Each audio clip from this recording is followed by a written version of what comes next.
want to talk to you today about club fitting and consistency. So a client came to me a couple of days ago and he was having a real issue with consistency. His ball flight was all over the place and he felt like he was a good enough player that shouldn't be the problem.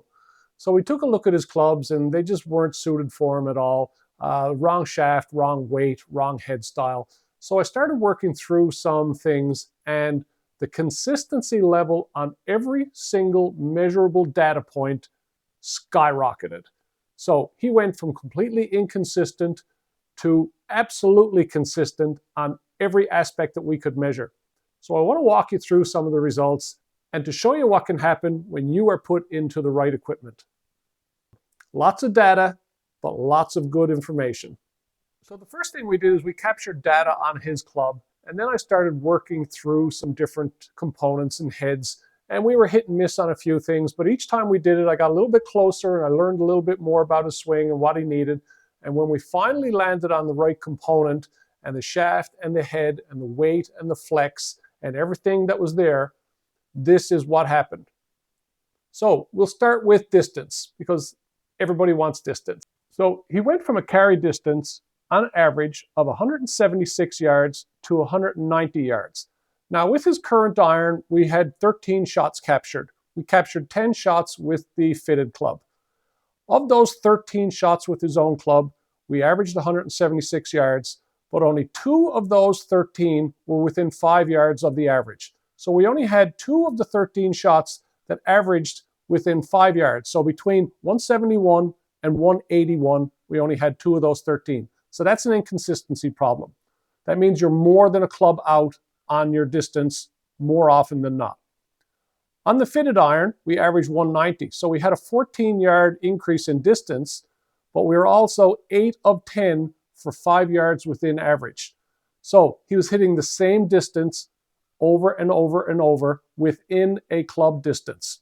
So that's a huge difference when you're shooting at greens. So being able to control your distance is a huge issue when playing. That's a consistency issue. You're able to hit the green, you're able to club and feel confident about it. So let's look at the next data parameter. The next thing we look at is ball speed. Ball speed is the velocity of how fast the ball leaves your club face. And for every mile an hour that your ball leaves your club face with the 7-iron, which is what we're testing, we're looking at somewhere around 2 yards. So when we see a ball speed increase, it means that we're gaining distance. But we also want to see that ball speed increase stay constant. I don't want to have a high ball speed, then a low ball speed, then a medium ball speed. That means that I'm missing greens long and short and not having confidence. So here's what happened. So when it comes to ball speed, his current iron was registering about 115 miles an hour of ball speed, and the new iron produced 120. So we increased ball speed by 5 miles an hour, and at 2.5 yards, we would expect to see probably about 12 yards of distance. And we saw a little bit over that. Now, here's where the consistency part kicks in. Out of his 13 shots with his own club, only 4 of the 13 were within 3 miles an hour of the average of 115. With the fitted iron, 8 of 10 were within 3 miles per hour of the average. So we had an 80% consistency rate versus a 30% consistency rate. That's how you get confidence in your game, knowing that when you make a swing, you have a very good likelihood of getting the result you wanted. Now, let's look at club face consistency, because club face consistency was this golfer's main issue. He was not able to control the club face. His shaft was not the right shaft for him. It was the wrong profile, the wrong flex, the wrong weight. So here's what happened. So when measuring his club face angle at the moment of impact, his was an average of 3.3 degrees away from being square.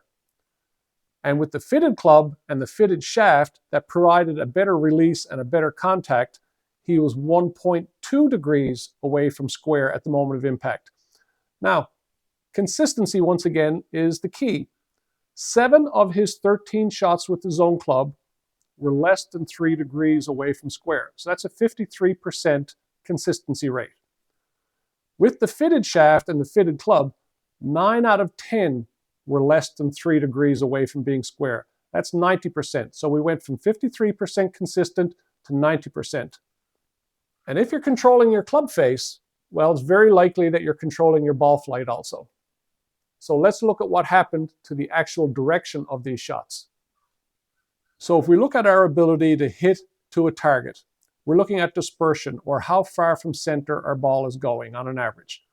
And with his club, he was 21 yards offline on average. And this was a mixture of left and right, 21 yards. Some of these were actually 30, 40, and 50 yards offline.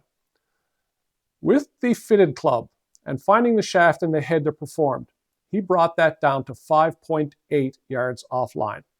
Now the consistency with his own, he was 5 for 13, were less than 20 yards offline.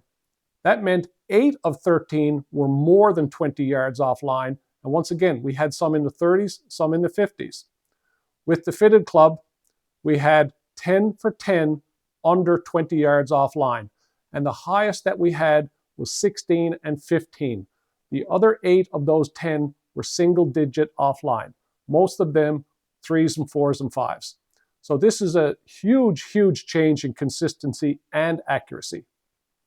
Now, being able to produce the shot shape is one thing. Being able to produce a shot trajectory is another thing. And that's what gives us our consistency of flight. Being able to hit a trajectory window and having your ball land the same way so that you get the same amount of release and the same amount of stopping. And knowing that allows you to pick your club with much more confidence. So let's look at peak height.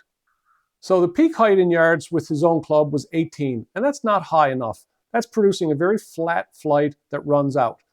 Now the fitted club with the right head and the right shaft produced a flight of 22 yards high on average. So we gained about a 22% increase in height and went from 18 yards to 22 yards. And that's going to make a huge difference a little farther down the road. Now, consistency-wise, only 6 of his 13 shots with his own club were within 2 yards of the average 18-yard height. That meant that he's producing a different trajectory window on most of his shots. Now, with the fitted club and the fitted shaft, we had 10 for 10 within 2 yards of the average of 22 yards high. So he produced the exact same trajectory window each time. So raising your height will also raise your landing angle in most circumstances. And raising your landing angle is what gives you stopping power. And stopping power is what allows you to pick a club and match it to a yardage and know that you're going to be able to hold something when it lands. So increasing landing angle is a huge, huge benefit with an iron. Now with his own club, he had a landing angle of 33 degrees, which is very, very low for an iron. It means your iron is coming in flat, it's going to run out, it's not going to have a lot of holding power. And he had only 3 of 13 of those shots within 2 degrees of his 33 average. Now, with the fitted club, his landing angle went up by 4 degrees. And while it's still a little bit on the low side, it's a lot better than 33.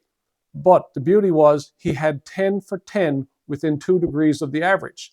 So he knows exactly what this ball is going to do when it lands. If it's still running out, he can club for that. But this is a much, much better ball flight. So at the end of the day, everything improved for this person. His consistency went up, his performance went up, his reliability went up, and his confidence went sky high. He knew that he could pull a club and have a very, very good chance of executing the shot that he was attempting. So a lot of the times, your consistency is not you. It could be your equipment. Give me a call. Let me walk through some scenarios. Let me walk you through a fitting. Let's do an assessment on you and find out how much of this we can solve with different equipment. If you like the content on this channel, please hit the subscribe button, the like button. Feel free to leave a comment or share, ask a question. I'll get back to you and it'll help the channel grow and it'll keep it more entertaining. Thanks again.